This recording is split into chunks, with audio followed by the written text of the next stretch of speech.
The date is August 5th, 1993. The first ever trading card game, or TCG, was made and took the world by storm. This game? Magic the Gathering. Magic is still consistently releasing new sets of cards that introduce new mechanics to the game, as well as an ongoing story which is integral to the Magic universe.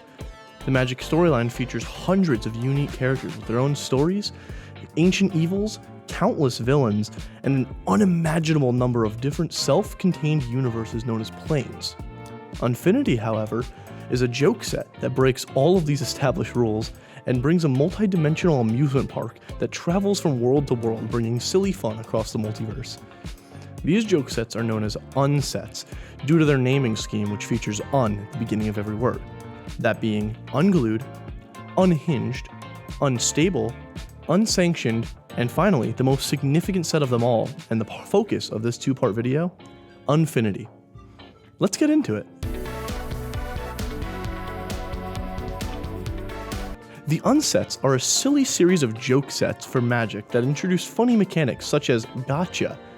Gotcha is a mechanic that requires either you or your opponent to physically do or say something in person to make the effect go off. Take Stop That as an example. This is an instant card that reads, target player discards a card. You can make someone lose a card. That's fine. Then you read the gotcha effect. Whenever an opponent audibly flicks a card in his or her hand, you may say gotcha, remove that card from your graveyard to your hand, and then continue play. Things like this are what make the joke sets so interesting, as they feature strange mechanics that make you do something in the real world. This is just one of the stupid and silly cards that the unsets bring to Magic. Obviously, these cards aren't legal for play.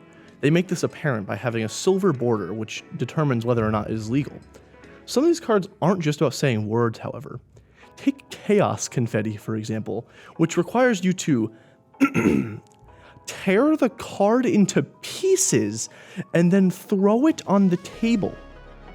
I love this game so much. These sets typically require you to physically do things in real life, such as say phrases or sneak things onto the battlefield in the case of cheaty face. One mechanic that joke sets love, though, is dice rolling. Ever since the first set, dice rolling has been integral to these joke sets because it's a random effect for a funny feature. This was until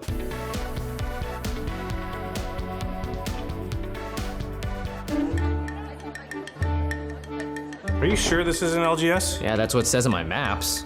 Hey, look, free table. You say so. Does anybody want to play Magic the Gathering? Forgotten Realms was a chance for Wizards of the Coast to take advantage of their two biggest IPs, Dungeons & Dragons and Magic the Gathering, and combine them into one Magic the Gathering set. It entirely was dedicated to the D&D story and world of the Forgotten Realms. This was the first legal set to make dice rolling a major mechanic, especially due to Dungeons & Dragons being such a dice-heavy game in the first place.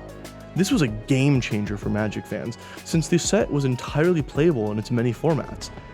Bringing dice rolls to the game is a fun mechanic for the set. The Forgotten Realms set release completely changed the course of the Unfinity set, which was a work in progress set at the time. After seeing the success of the Forgotten Realms set, though, they decided to completely change Unfinity and make it a legal set with a new way to distinguish the joke cards, that being an acorn stamp instead of the usual silver borders. And for the first time ever, the Unfinity joke set was made to be a primarily legal set and focus on dice rolling as well as other funny mechanics like attractions.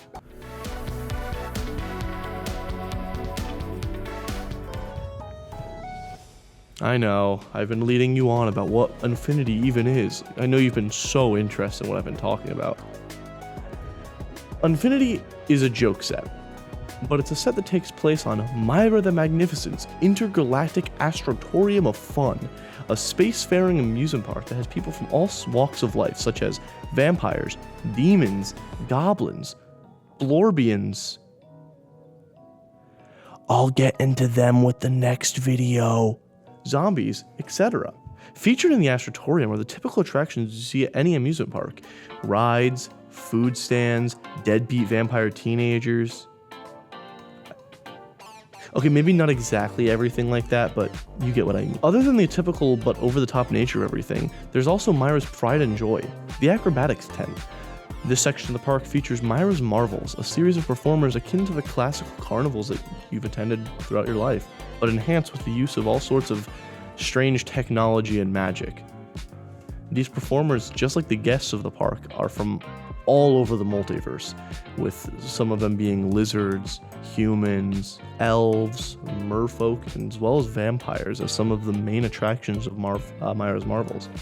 These acrobats perform insane stunts and showmanship to everyone in the multiverse, allowing them to see the impossible, and all of it's enhanced by magic. Unfinity has some of the coolest theming in the entire series, despite it being a joke set. Personally, I just adore the 1960s retrofuturism style they went for with the set. It really is different compared to all the other sets in their dark themes, and while they can have fun or silly or interesting looking locations, something tugs at me a little bit when it comes to the fun theming of this set, which is shown the best in its showcase arts. Hopefully I was able to grab the attention long enough for you to enjoy the video. I'll be continuing talking about it in the next video. And thanks for watching.